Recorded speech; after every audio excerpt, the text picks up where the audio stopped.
that Britain has a role in Israel, but Israel has a role in Britain. Pro-Israel forces currently have control of NHS, Foreign Office, Home Office, and Ministry of Defense.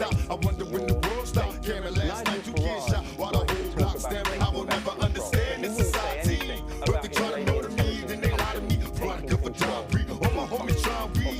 Now the little baby's crazy, raised off fantasy. Tell me when my enemies flee when they see me. Believe me, even does got a limit, take it easy.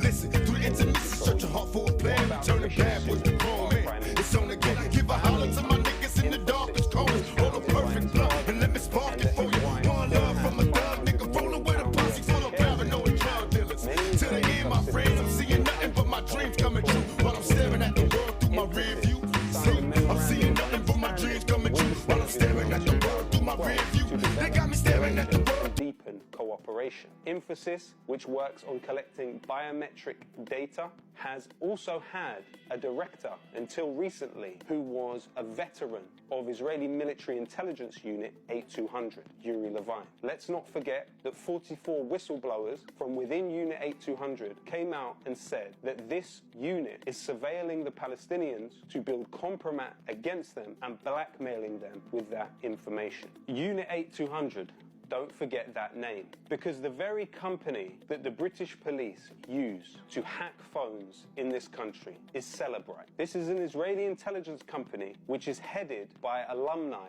of Unit 8200 in the Israeli military. The CEO of Cellebrite has claimed that they have remote control access to all of the information procured through their products. The British police not only use this Israeli intelligence company to hack phones of their citizens, they also use something called NICE Systems as part of their investigations.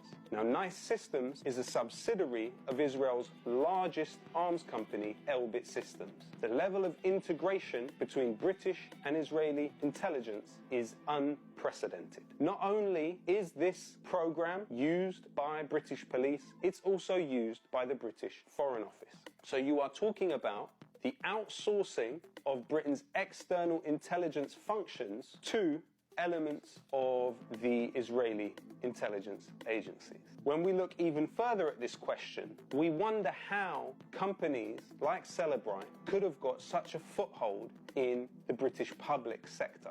Well, there is an organisation by the name of the UK Israel Tech Hub, which has played a very important role in all of this. It's based in the British Embassy in Israel, but it is staffed by former military and intelligence personnel from the Israeli regime. It's headed by the former Director General of the Israeli Finance Ministry, Haim Shani. Haim Shani was also simultaneously the director of Cellebrite. But who funds the UK Israel Tech Hub? The UK Israel Tech Hub is funded by the British Foreign Office, by the British Embassy in Israel, and the British Department of Trade. The UK Israel Tech Hub exists for the sole purpose and with the stated objective of procuring public sector contracts in Britain for Israeli cyber and tech companies. British taxpayers fund an organisation which is facilitating Israeli tech companies staffed by former Israeli intelligence personnel taking over public sector contracts in Britain, including in the NHS. Currently, the data for the British Home Office, the British Ministry of Defence, and the NHS is handled by a company called Oracle. Oracle was founded by Larry Ellison, the 7th richest man in the world and close friend of Benjamin Netanyahu. Larry Ellison is the largest funder of the Friends of the IDF charity in the history of the organization. In addition to that, this company, Oracle, offered the directorship to Benjamin Netanyahu, meaning that the Home Office, the Ministry of Defense, the Foreign Office, and the NHS has its data stored in a cloud run by a company that Benjamin Netanyahu was supposed to be the director of. And do you know how that deal was procured by Larry Ellison?